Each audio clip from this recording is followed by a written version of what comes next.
My name is William Daughtrey. I'm the head of school at MBA, and we're so excited that you are here for this special Grandparents' Day right before we head out for Thanksgiving holiday. The boys have been working so hard this first semester, and when they come back from Thanksgiving, there really won't be much time before they're off for the longer winter break. And I know that many are sighing a deep sigh of relief for a long weekend ahead and time with family. I loaded up my own children this past weekend. My daughter Maddie is 6, my son Henry is 3, and they are so excited anytime they get to see their grandparents who live in Wichita, Kansas, on their mom's side, and my parents are in Richmond, Virginia. So early Saturday morning, we got in the car and we drove to Wichita. And you would think, 12 hours in the car with a 6-year-old and a 3-year-old, what are you thinking?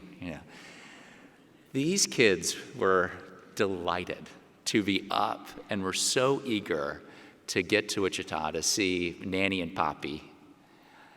And the extra exciting thing was that they would be present for their great-grandmother's 90th this past Sunday and their great-grandfather's 95th today to celebrate with them.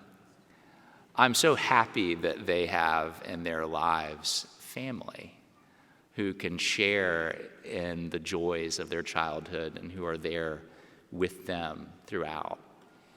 This is a day to celebrate you and your place in these wonderful young men's lives. And also for them to take a moment and to recognize the incredible importance that you play in their lives as well. We ask a lot of these guys here. We expect so much of them because we believe in them. We believe that they can step up to that challenge. And we ask a few things of them when they're here.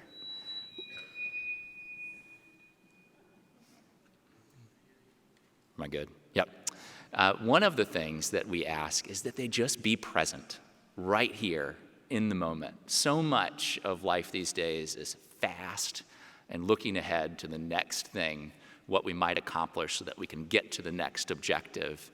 And what we don't want them to miss out on is all of the incredible growth and the relationships that are going to last for a lifetime and that happen right here in the moment.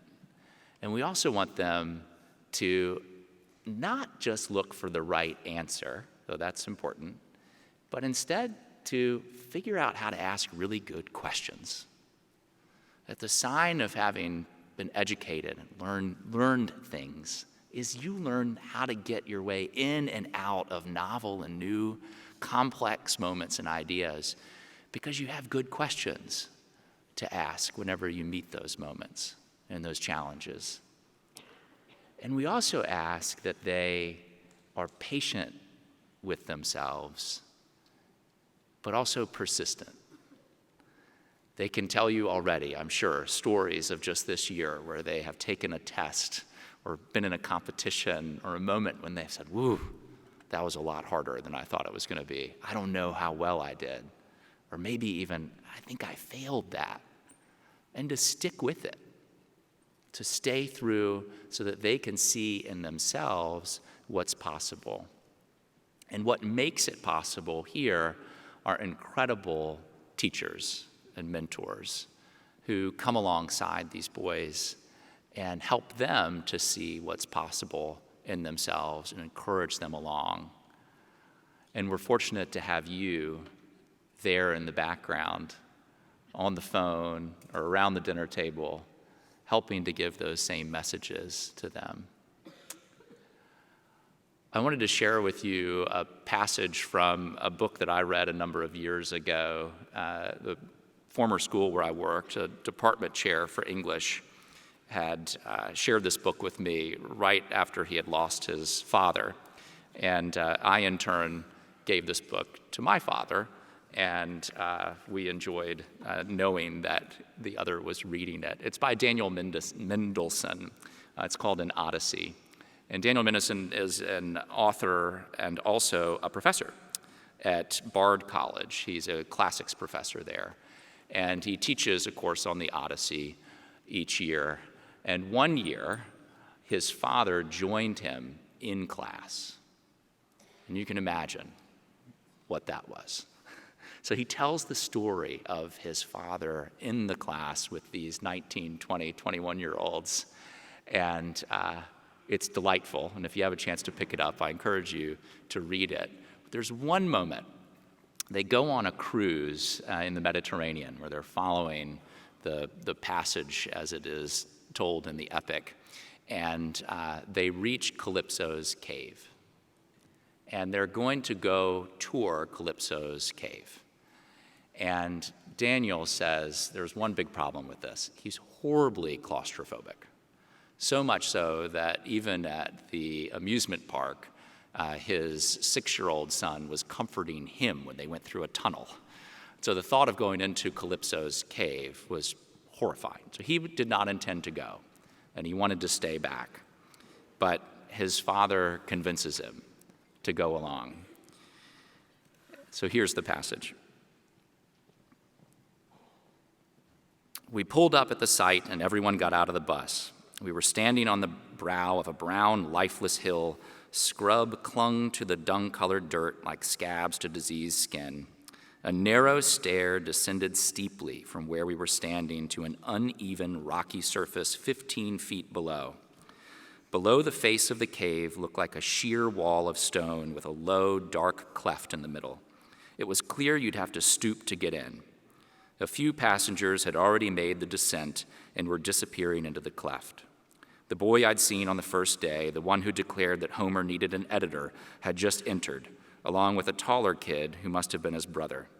A clammy terror seized me. I shook my head. No, I said to my father. Nope, sorry, I'm not going. You go. You'll tell me what it's like. Oh, come on, Dan, my father said. I'll be with you. It'll be fine. I felt like I was 5 years old again. I said again, no, you go. I'll stay up here. Then my father did something that astonished me. He reached over and took my hand. I looked at him and burst out laughing. Daddy, you'll be fine, he said, holding my hand lightly, a thing I couldn't remember him having done since I was a small boy. His own was light and dry and slender. I looked at it awkwardly. I'll be there with you every step of the way, my father was saying. And if you hate it, we'll leave. I looked down at our clasped hands and to my surprise found that it made me feel better.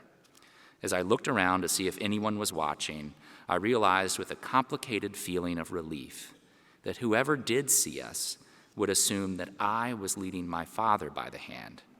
He, after all, was the one at real risk.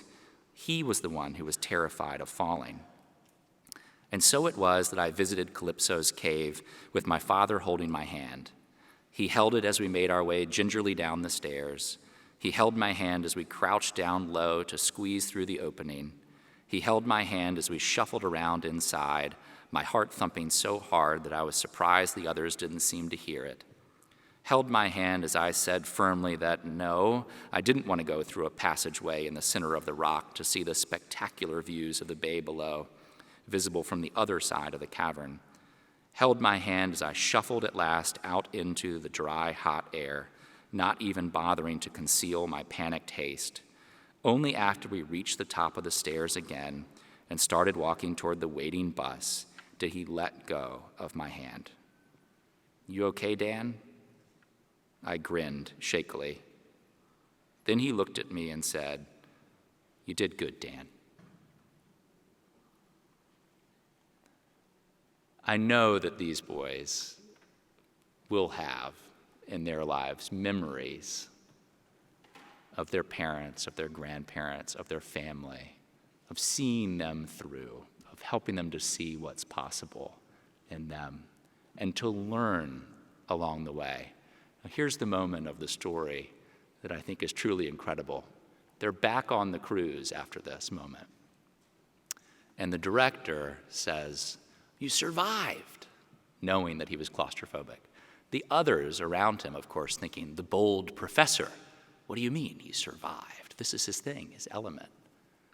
And his father intercepted the criticism and said this: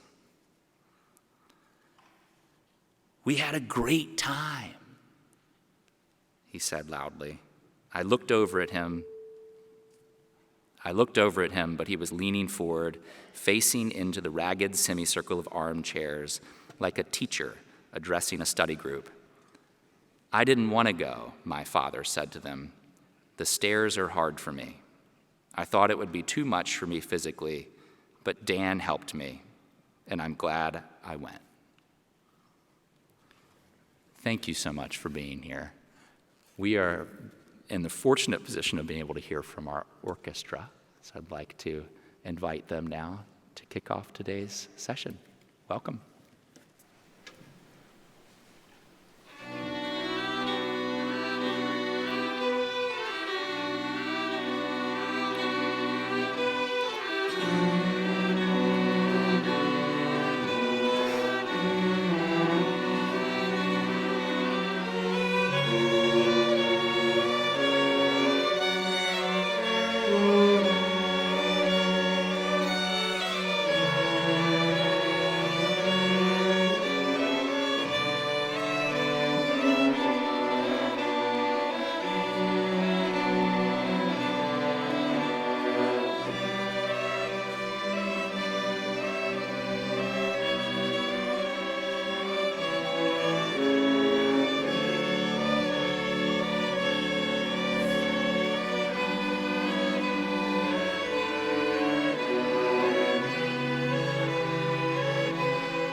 Good afternoon, everyone. While we get set for our second piece, I did want to say a word of warning. The next piece that we're going to play sounds very, very strange. It's called Aliens in the Attic, and I wanted to warn you, you're going to hear some very, very strange, unorthodox sounds coming from the orchestra, and I just wanted to assure you that it's supposed to be that way. And our instruments are not broken. In fact, they are all intact. Let me just show you a few of the things that we're going to hear just very quickly. First is going to be the sound of a door creaking open. You'll hear the cellos, and they will make this sound.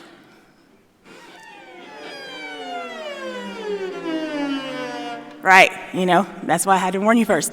And then you will also hear some sound effects that the whole orchestra makes. Everybody go.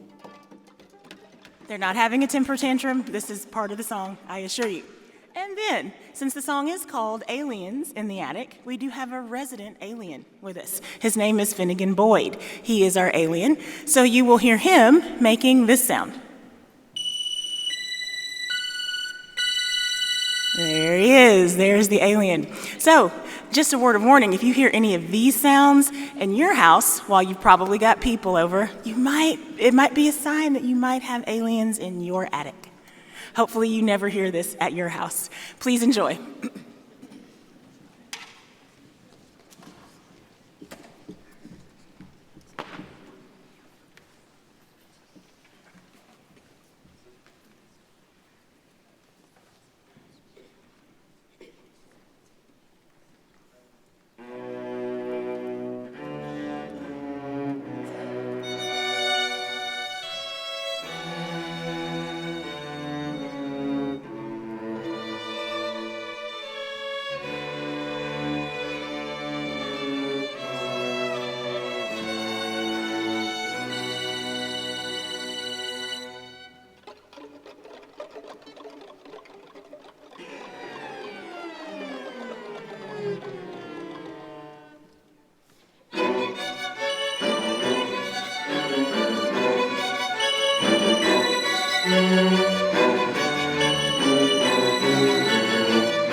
Thank you all so much. That was fantastic. And sorry for cutting you off early there. We're glad we got that third one in. So we now have the great fortune of hearing from John Phillip Simpson, class of, this is hard to say sometimes, 2029. Come on up, John Phillip.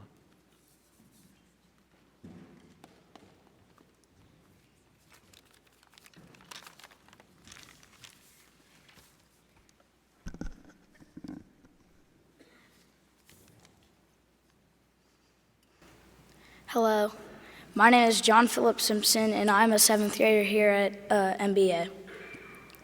I'm going to talk to you about what I do and what our daily role looks like and what my grandparents mean to me. Here at MBA, we have lots of responsibilities.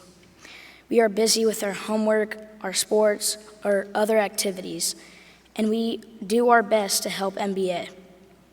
It can be very stressful sometimes with the loads of homework and the tasks we need to do. I'm so grateful for the teachers we have here because I know if I need help, I don't have to go to my parents to get help. I feel like I can go to my teachers who are willing to help me with whatever I need, and they also want me to succeed. The friendships we have here are special, and I'm so glad I have friends who support me and are there for me if I need them. My grandparents are amazing, and I love them. I have one set of grandparents who live in Atlanta, Georgia, and I love to spend time with them when we travel to see them.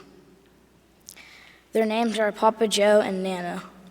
I like to play basketball with Papa Joe, and he beats me most of the times. And I like to draw with my Nana. My other set of grandparents live here in Nashville, and I get to see them often. Their names are Pai Pai and Marmee. In fact, my grandfather, Pai Pai, is a teacher here, and I see him every day. I feel like I have to be on my best behavior or else.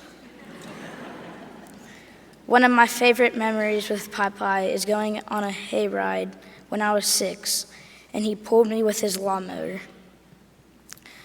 Marmee is really good at board games, and my favorite one to play with her is Life. She also makes scrambled eggs and gravy every time, most of the times I go there, and it's super good. I'm really fortunate that I have 2 sets of loving grandparents, and I feel like if I'm struggling with something, I can go to my grandparents because I know they have more knowledge about the world, and they have been through what I've been through, and they are there to support me. Here at MBA, the motto is Gentleman, Scholar, Athlete. We try to set an example for others by being not only scholars and athletes, but we also try to be good gentlemen. We try to help those in need, and we are respectful to everyone around us. Thank you for being here today and for supporting your grandchildren, and roll red.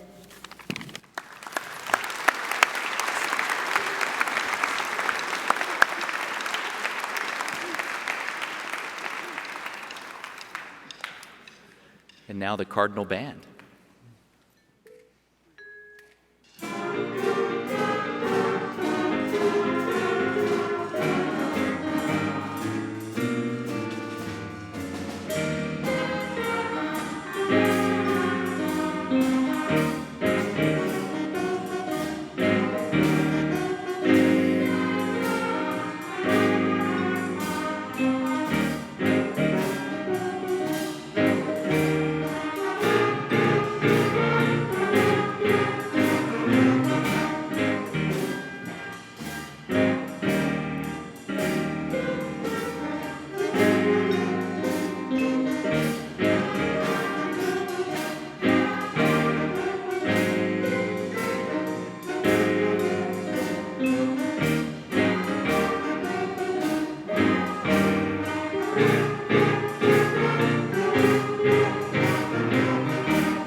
Two really quick shout outs and two things that are really impressive to me. There are a lot of musicians in here that this is the first time they have ever picked up an instrument. So if an instrument is brand new to you this year, please stand up. Let's give those guys a huge round of applause for trying something new, for taking a risk, and for working hard to get better at it. Thank you guys. And even more impressive and a little risky is taking a solo in front of a big audience. So if you took the risk and were brave and took a solo, please stand up and be recognized. It's a lot of guys. Well done, gentlemen. Thank you.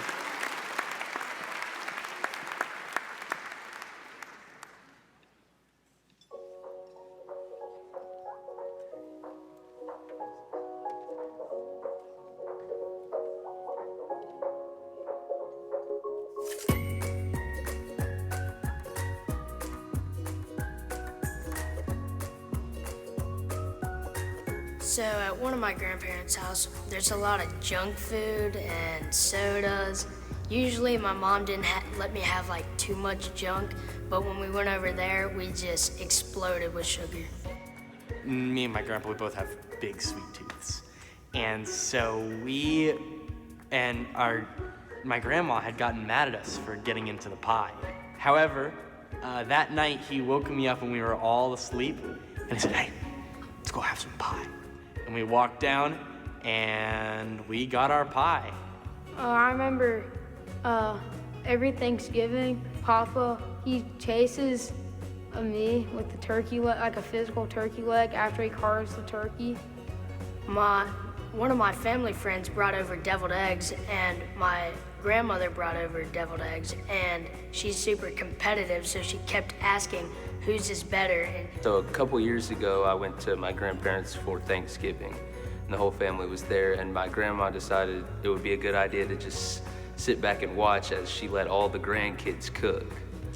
All the kids were playing downstairs, and my grandmother got all mad because she tried to fix chicken and dumplings, and they ended up really good, but she got mad because it made a big mess, and she didn't. Whenever we go over to his house, he always cooks some of the richest, most flavorful food I think I've ever had. And he taught my dad how to cook like that, and my dad's teaching me how to cook like that. Just the ability to like brighten up a room and make everybody smile. I think it would be teleportation, so they could just get to our house anytime they wanted to see us. Probably be just cooking really good food, because every time we go, there's always food on the table, and it's always something different. I'd love to say just to fly. I think that they'd be able to fly to all their grandkids' events.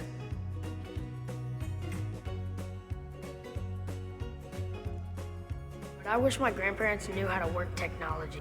Every time there's a Vandy baseball game, my grandmother will call my dad and she'll be like, "What channel's the Vandy game on?"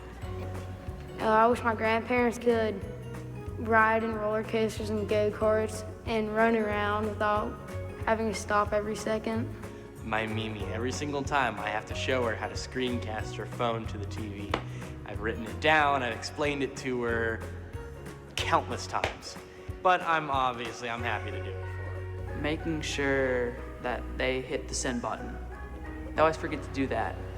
I wish they knew how to text me instead of emailing me, because they email me and I don't check my emails a lot.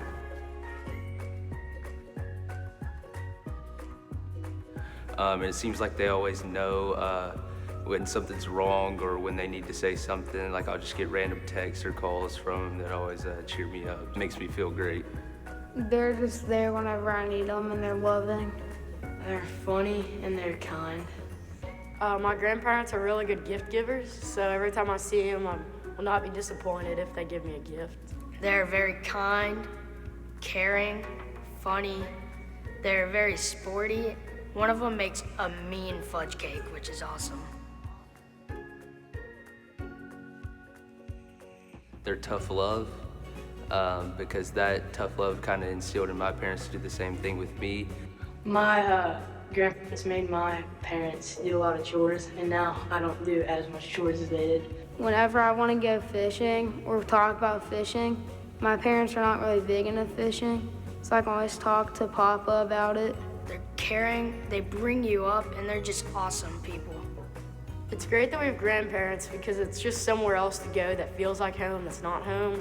Also, just is great, just sometimes just to go out to lunch or dinner with them and just talk with them. It's like a second parent. I think just having someone to answer those kind of life questions, because no one's really figured it out, but if anyone has, they sure have. Abby, Papa, Cece, and Ronpa. Grandmommy and Papa and Emmy and Emina. Nana, Papa, Dai, Gigi, and Papa. Bet, Snacks, Grandjan, and Grandy. Grandma, Granddad, Nana, and Buddy. My grandma, grandpa, Grammy, Grandpa, Mimi, and Opa. Thanks, grandparents, for all you do. Thank you for spending time with us today, and I hope you enjoy our campus.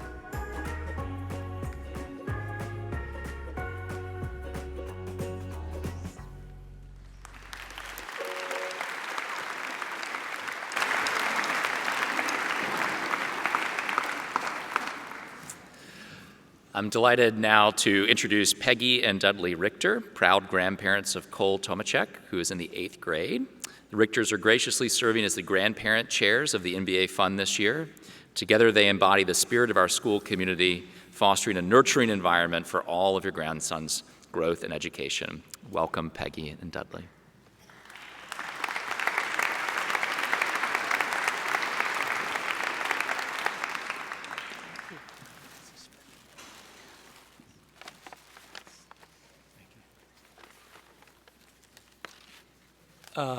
I apologize for the hat, and I'm not Vincent van Gogh. I had too much sun when I was their age. Let me get my glasses. Several years ago, I was in the Florida Keys fishing with my guide, Chris. And during the day, we paused to have lunch, and I was sitting on the bow of the boat, and curiosity and idle chit-chat, I said, Chris, where are you from? And he said, I'm from Miami. I said, Chris, I'm from Miami. And I said, Chris, what high school did you go to? Chris said, I went to Coral Gables High. I said, I went to Coral Gables High. I said, Chris, what year did you graduate? He said, 1967. I said, Chris, I graduated in 1967. Now here we are in the middle of the Florida Keys with a person I had never met before in my life, and we graduated in the same class. We had 1,200 kids graduate in our class. So Cole, our grandson, Cole Tomachek, he'll graduate with about 150 students. So you might ask, why am I sharing this story with you? Well, after school, Chris went on to fish every day. I went on to surf every day. We didn't have much homework. So the anecdote serves as a reminder of the unique opportunity our grandson Cole will have at MBA. Unlike my high school experience, we were just faces in a crowd. Cole, as I said, will graduate with friends, maybe 150 or so. These relationships will not only shape his time at MBA, but will last him a lifetime. It's a testament to the tight-knit community and the bonds that can be formed within it. As grandparents, we recognize the value of these connections and the impact it can have on our grandsons' lives. That is why we were here today, ready to support them and contribute to their growth and development here at MBA. We want to ensure that Cole, along with your grandsons, not only receives an exceptional education, but also forms meaningful relationships that will enrich his life's journey and stay with him long after graduation. MBA offers our grandsons not just a top-notch academic environment, but a chance to engage in club activities, team sports, and extracurriculars. It provides them with a platform to build lasting friendships and bonds with their peers, offering support during tough times and celebrating the good ones. Being part of the MBA family means sharing unique experiences that only this school can offer. As grandparents, we understand that along with this opportunity, there comes a responsibility. It's not just up to the students, faculty, and administration, but also us, the parents and grandparents, to provide additional resources that contribute to our grandson's growth and help MBA shape boys into men. We have been asked to be more involved, even though we are relatively new to the MBA community. Having raised 3 daughters in Nashville, MBA was never a central part of our family's educational journey, but we have always recognized its significance, not just in Nashville, but beyond. We strongly believe in MBA's core mission and have faith in the board members who lead with vision for our boys. We also have great confidence in the faculty and administration who work tirelessly to bring that vision to life. So what does the MBA Fund specifically support? This year, the NBA Fund and the endowment income will help provide $2.7 million in financial aid, supplementing tuition.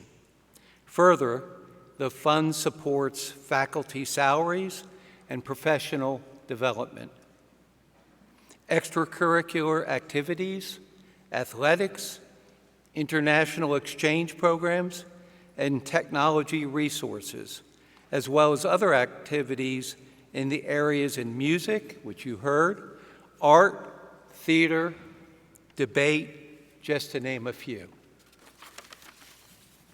And finally, as it's Thanksgiving, we hope each of us will take the time to feel gratitude for these boys and our time we can spend together. It's not just about our financial support.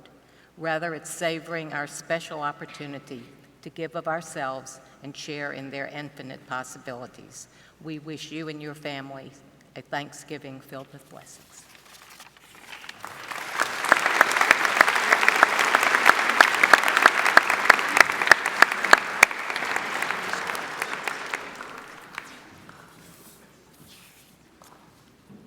And now the junior school singers.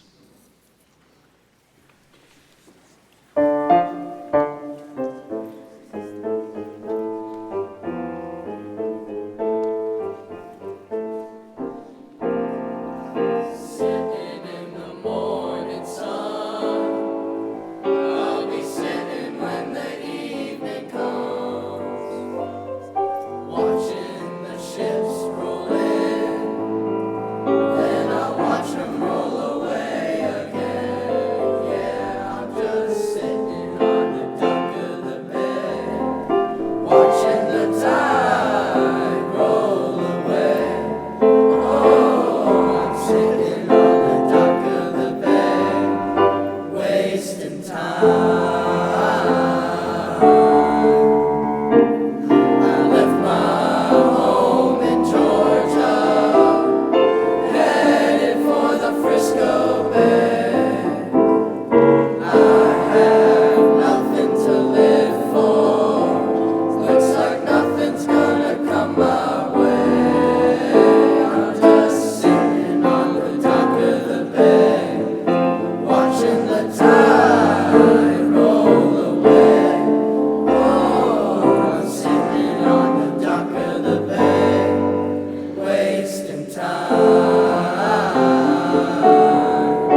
We all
Please join me in thanking all of these young men and their teachers for these performances today. They're amazing.